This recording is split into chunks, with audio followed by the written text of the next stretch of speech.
2023년 3월 30일 목요일 매일 말씀 묵상 시간입니다.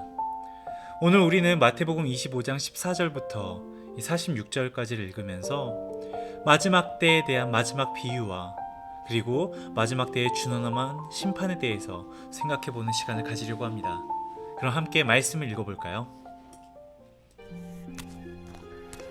또 어떤 사람이 타국에 갈 때 그 종들을 불러 자기 소유를 맡긴 것 같으니 각각 그 재능대로 한 사람에게는 금 5달란트를, 한 사람에게는 2달란트를, 한 사람에게는 1달란트를 주고 떠났더니 5달란트 받은 자는 바로 가서 그것으로 장사하여 또 5달란트를 남기고 2달란트 받은 자도 그같이 하여 또 2달란트를 남겼으되 1달란트 받은 자는 가서 땅을 파고 그 주인의 돈을 감추어 두었더니 오랜 후에 그 종들의 주인이 돌아와 그들과 결산할세 5달란트 받았던 자는 5달란트를 더 가지고 와서 이르되 주인이여 내게 5달란트를 주셨는데 보소서 내가 또 5달란트를 남겼나이다.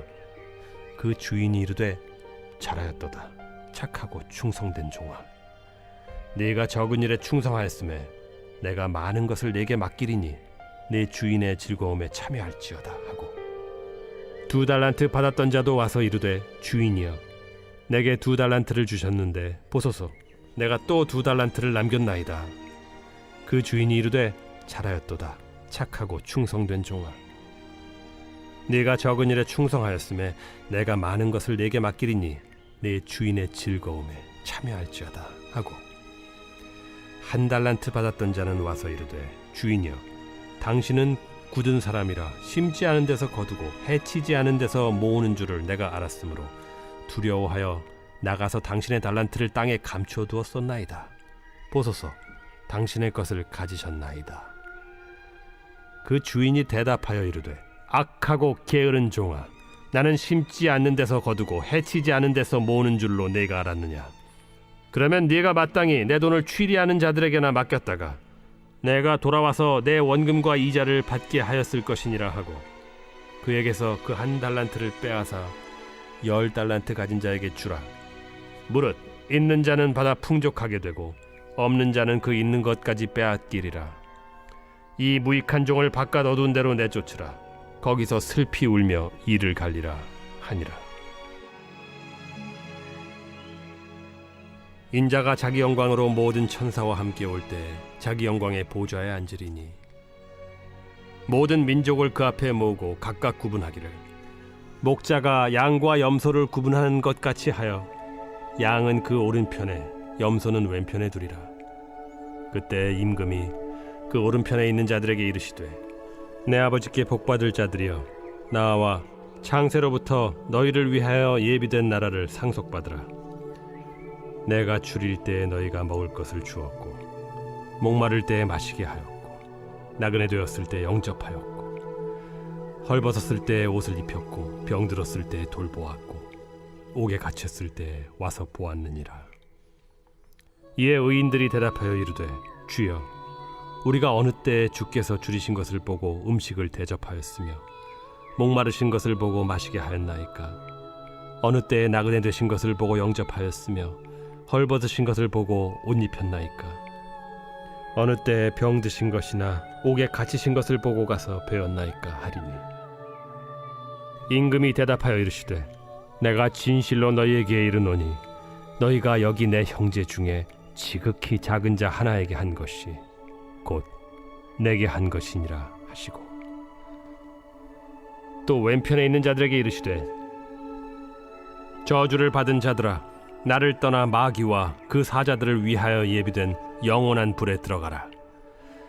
내가 줄일 때에 너희가 먹을 것을 주지 아니하였고 목마를 때에 마시게 하지 아니하였고 나그네 되었을 때에 영접하지 아니하였고 헐벗었을 때에 옷 입히지 아니하였고 병들었을 때와 옥에 갇혔을 때 돌보지 아니하였느니라 하시니 그들도 대답하여 이르되 주여 우리가 어느 때에 주께서 줄이신 것이나 목마르신 것이나 나그네 되신 것이나 헐벗으신 것이나 병드신 것이나 옥에 갇히신 것을 보고 공양하지 아니하더이까.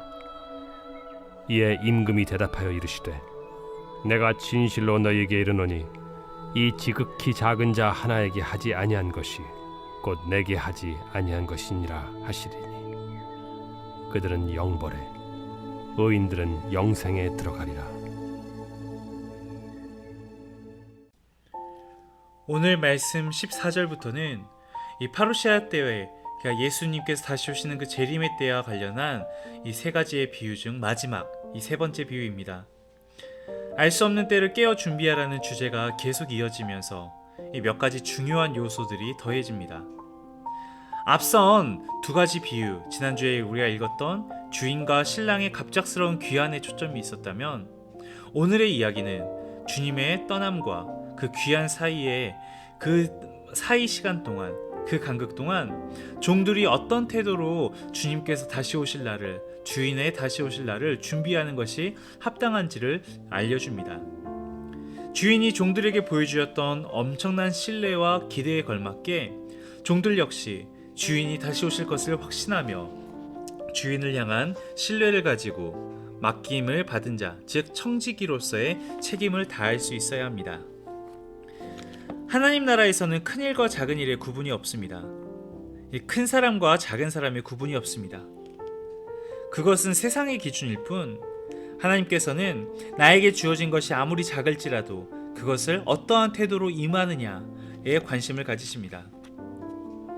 이 타국에 나가는 주인은 종의 재능대로 이 소유를 각각 달리 맡깁니다.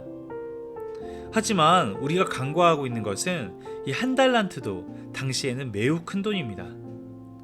모든 종들을 다 귀하게 여기고 귀하게 기대하며 나눠준 것입니다. 종들은 주인의 기대가 무엇인지 알아야 했습니다. 세상의 시각처럼 많다고 우쭐댈 것도 아니고 적다고 속상할 일이 아니었습니다. 비록 이게 세상의 시각으로 작아 보일지라도 나에게 맡기심에 감사하며 나에게 주어진 일에 최선을 다하면 됩니다. 결국 돌아온 주인은 평가합니다. 주인은 종들이 얼마나 많은 이윤을 남겼는지에 따라 심판하기보다 얼마나 충성했는지에 따라 심판합니다. 유능한 종인지를 보는 것이 아니라 착하고 충성된 종인지를 보았습니다. 능력 이상의 결과를 기대하지 않았고 이 주인과의 관계에서 나온 그의 태도를 보았습니다. 한 달란트 받은 자는 능력이 없는 종이 아니라 악하고 게으른 종이었습니다. 주인을 오해했고 알고 있는 바대로 행동하지 않았습니다. 한 달란트 받은 종의 잘못은 잘하지 못한 데 있지 않고 해야 할 일을 하지 않은 데 있었습니다. 은사와 재능을 주님을 위해서 사용하지 않고 사장시킨 것이죠. 이어지는 31절부터의 본문에서는 이제 이 앞선 세 비유들을 정리하며 인자의 때에 초점을 다시 맞춥니다. 사실 앞에 있었던 세 가지의 비유들은 이 31절부터 46절까지의 이야기를 위한 준비 역할입니다. 이 31절부터 46절은 예수님께서 다시 오신 이후에 완성될 종말, 곧 모든 민족을 향한 예수님의 마지막 준엄한 심판의 장면을 담고 있습니다. 마침내 인자 앞에서 의인과 악인이 완전히 구분되어 각자의 운명을 맞습니다.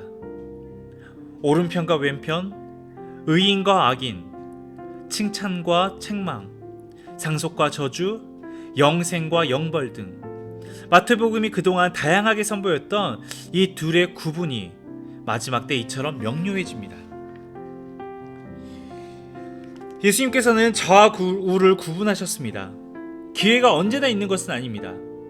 인자가 왔었고 하나님 나라가 임했지만 인자가 다시 승천하여 다시금 주님께서 돌아오시는 그날까지 심판하여 영원한 하나님 나라에 들일 사람과 내칠 사람이 존재한다는 것입니다. 여기에는 그 어떤 중간지대가 없습니다. 타협의 여지도 없습니다. 더 이상의 기회조차도 없습니다.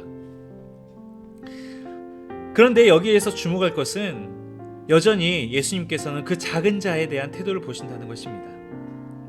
하나님 사랑과 영접은 가장 작은 자를 향한 태도로 판단하신다는 것이죠. 하늘 영광을 버리고 낮고 천한 이 세상에 죄인들을 위해 오신 주님을 만날 수 있는 곳이 바로 그곳이기 때문입니다. 그 낮은 마음, 비우는 마음, 섬기는 마음을 본받아 실천하는 자들이 바로 하나님의 백성, 주의 편에 서는 이들입니다. 그렇게 주님께서는 그 지극히 약한 자, 작은 자, 이 소자와 자신을 동일시하십니다. 그들이 줄이고 목마를 때 같이 실제적으로 고통을 당하셨던 주님께서는 자신이 창조하시고 사랑하시는 그 대상과 자신을 동일시하면서 공감하고 통감하는 사랑을 보여주십니다. 이 땅의 모든 생명과 연대하며 그들과 더불어 공존하고 공생하는 것이 구원을 얻는 믿음입니다. 주님께서 하늘나라를 완성하실 때 심판이 있을 것입니다. 예수님께서는 이 땅에서 보이신 존재의 방식, 예수님께서 어떻게 관계를 맺어가시는지 그 방식을 고민하는 상상력이 바로 구원을 얻는 믿음입니다. 내가 처한 이 상황에 주님께서 계신다면, 내가 맞이한 이러한 환경 속에 주님께서 계신다면 주님께서는 어떻게 하셨을까? 주님께서는 어떻게 관계를 맺어가셨을까? 주님께서는 어떠한 말을 뱉으셨을까? 이걸 고민하고 상상하는 바로 그 마음이 구원을 얻는 믿음이라는 것이죠. 탁월한 종교인들이라든지 교리를 빠삭하게 아는 것보다도 그 작은 자를 섬기는 신앙인들이 하늘의 백성이 된다는 것이죠. 내 이웃을 사랑하는 그 사랑이 없이는 하나님을 사랑하는 사랑이 존재할 수가 없습니다. 오늘 이 본문을 읽어나가면서 우리는 그런 질문 앞에 바로 서게 됩니다. 하나님께서 나에게 사명을 맡기실 때 우리에게 어떤 기준으로 맡기시고 평가하시는지, 또한 하나님께서 그러한 맡기신 것들을 위해서 내가 수행해 나가는 그러한 나의 삶의 모습을 보면서 과연 어떻게 바라보고 계실지, 이 두 가지를 고민하고 묵상하는 오늘의 하루가 되기를 기도합니다. 기도하겠습니다. 하나님, 우리에게 분별력을 주시옵소서.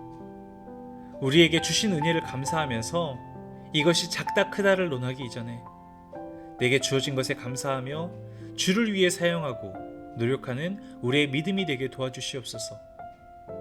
주님의 때에 영생의 소망을 바라볼 수 있도록 주여, 우리가 오늘 내게 주어진 이 삶 가운데서도 최선을 다하며 살아가게 도와주시옵소서. 예수 그리스도 이름으로 기도드립니다. 아멘.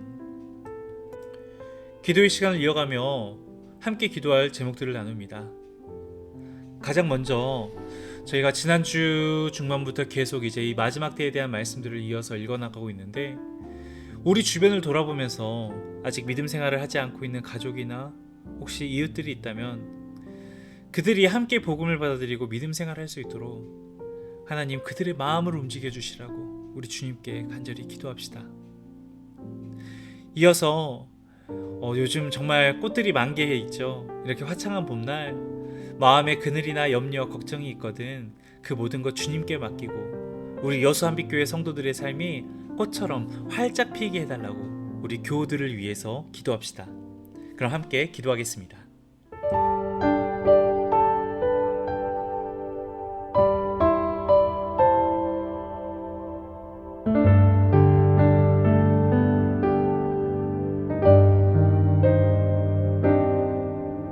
잊을 수 없네 하나님의 사랑, 날 살리시려고 주신 생명, 내 십자가 지고 오르신 갈보리 언덕, 날 향한 사랑 때문에 우리 때문에 생명 주셨고 우리 때문에 고통 당하셨네. 우리 때문에 갈보리 오르셨네. 무지한 우리 때문에.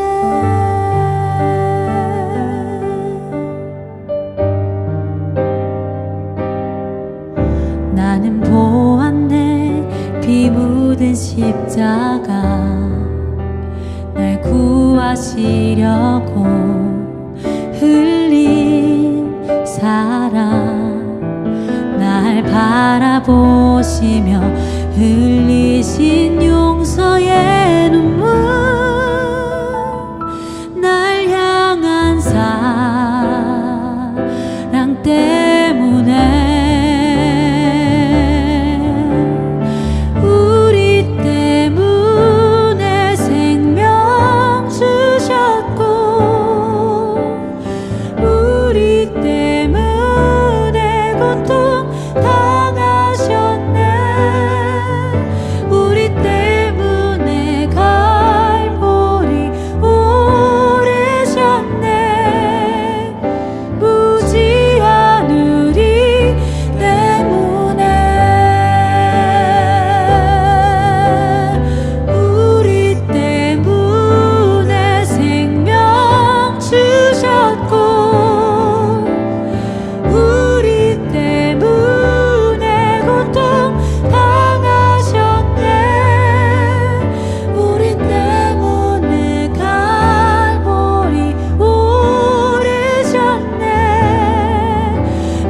때까지 나의 삶을 주께 드리리.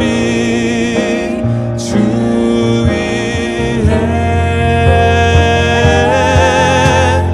우리 때문에 십자가 지셨고 우리 때문에 죽음 당하셨네. 우리 때문에